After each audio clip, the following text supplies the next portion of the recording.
बिमल बहुत परेशान था। उसे समझ में नहीं आ रहा था कि वो इस परिस्थिति से कैसे निपटे।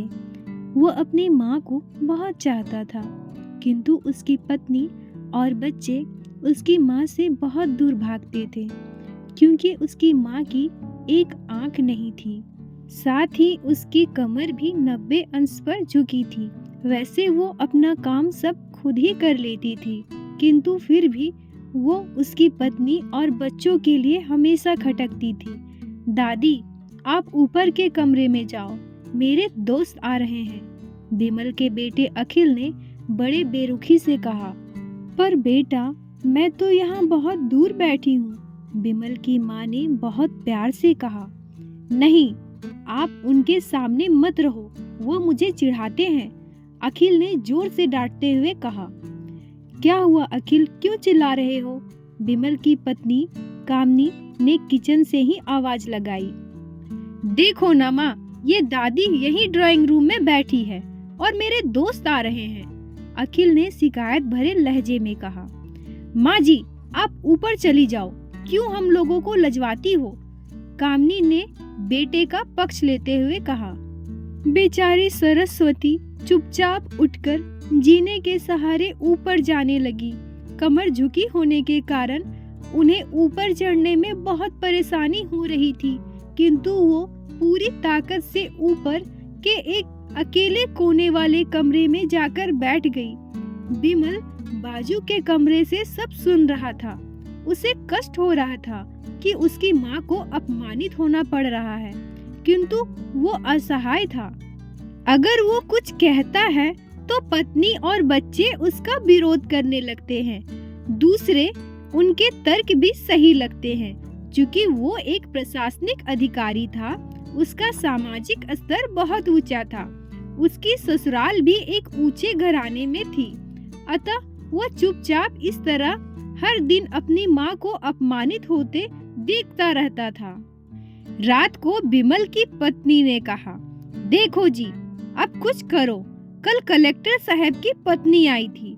माँ जी अपनी देसी धुन धारा में उनसे मिली। मुझे बहुत शर्म आ रही थी बताते हुए कि ये मेरी सास है। मैंने कह दिया कि दूर की रिश्तेदार है, इलाज कराने आई है। बिमल को रोना आ गया, किंतु फिर भी वह चुप रहा। उसे समझ में नहीं आ रहा था कि वो क्या करे। अपने बेटे की मन स्थिति को सरस्वती अच्छी तरह से जानती थी और बेटे को कोई कष्ट ना हो, इसलिए वो हर बात को चुपचाप सह लेती थी। बिमल बहुत उदास रहने लगा। एक तरफ परिवार और सामाजिक स्तर पर जीने की प्रतिबद्धता थी, तो दूसरी ओर माँ। आखिर माँ से अपने बेटे की यह हालत नहीं देखी गई। एक दिन उसने अपने बेटे से कहा, बिमल, बहुत दिन हो गए हैं, मैं अपने गांव जाना चाहती हूँ, मुझे वहाँ पहुँचा दो, मेरा यहाँ मन नहीं लग रहा। किंतु माँ, वहाँ तो कोई नहीं है, तुम्हारी देखभाल कौन करेगा? बिमल ने आश्चर्य से पूछा। अरे, सब गांव वाले तो हैं, और वो तुम्हारे मामा जी तो उसी गांव में रहते हैं, और फिर हम सारी व्यवस्थाएं कर आएंगे ना। कामनी को तो जैसे मन की मुराद मिल गई हो। हाँ बेटा, बहू सही कह रही है, सरस्वती ने लंबी सांस लेते हुए कहा। बिमल जानता था कि गांव में माँ की देखभाल करने वाला कोई नहीं है, लेकिन अपनी पत्नी की जिद के कारण वह अपनी माँ को गांव छोड़ने पर विवश हो गया।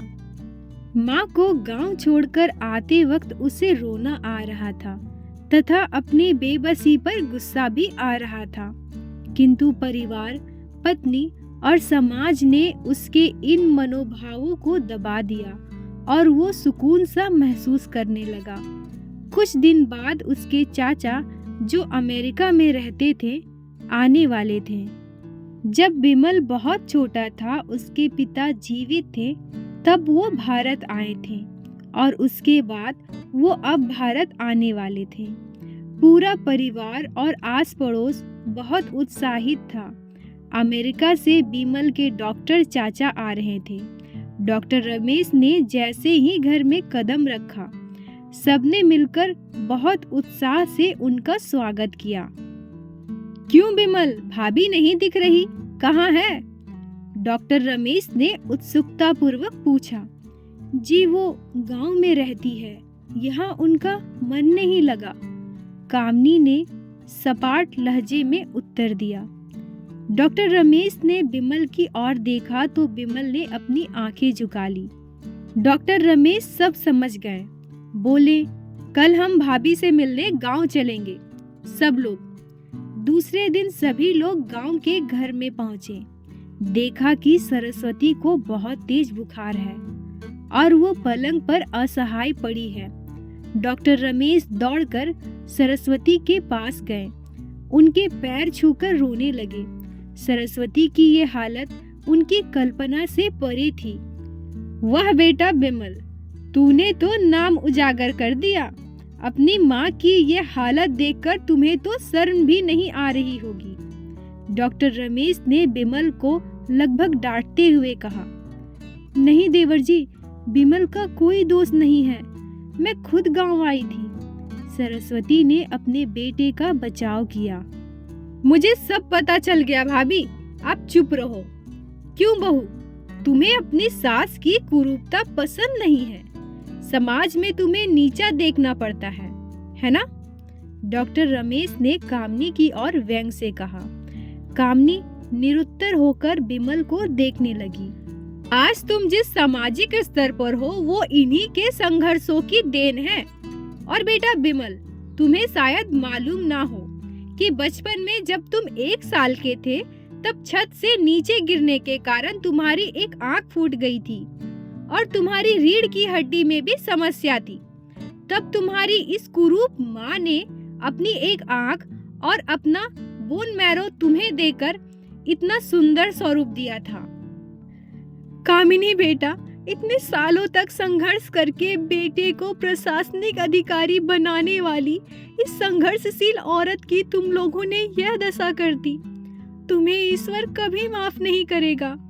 डॉक्टर रमेश की आंखों से अश्रु जलधारा बह रही थी। अब भाभी, आप मेरे साथ अमेरिका जाएंगी, यहाँ इन स्वार्थी लोगों के बीच नहीं रहेंगी। डॉक्टर रमेश ने सरस्वती से कहा। बिमल को तो काटो तो खून नहीं था। डॉक्टर रमेश जो उसके चाचा थे, उन्होंने जो राज बताया, उसके बाद तो बिमल को यही लग रहा था कि उससे ज्यादा पापी इंसान इस दुनिया में कोई और है ही नहीं। वह दौड़ता गया और माँ सरस्वती के कदमों में लिपट गया। माँ, मेरा अपराध अक्षमय है, मैं जानबूझकर चुप्पी साधे रहा, आपका अपमान करवाता रहा। अब सिर्फ आप ही उस घर में मेरे साथ रहेंगी और कोई नहीं। बिमल ने अग्नि दृष्टि से अपनी पत्नी और बच्चों को देखा। कामनी को भी बहुत पश्चाताप हो रहा था, किंतु उसकी हिम्मत नहीं हो रही थी कि वो सरस्वती से आंख मिलाए। सरस्वती ने कामनी की मना स्थिति को समझकर उसको पुचकारते हुए अपने पास बुलाया और बिमल को डांटते हुए कहा, खबरदार, जो मेरी बहू को मुझसे अलग करने की कोशिश की तो तुझे ही घर से बाहर निकाल दूंगी। कामनी और बच्चों ने सरस्वती के पैर पड़ते हुए अपने व्यवहार की माफी मांगी और माँ के हृदय ने सबको माफ कर दिया। अगर वीडियो अच्छी लगी हो तो कृपया वीडियो को लाइक करें, शेयर करें और चैनल को सब्सक्राइब करें। मिलती हूँ नेक्स्ट वीडियो में। धन्यवाद।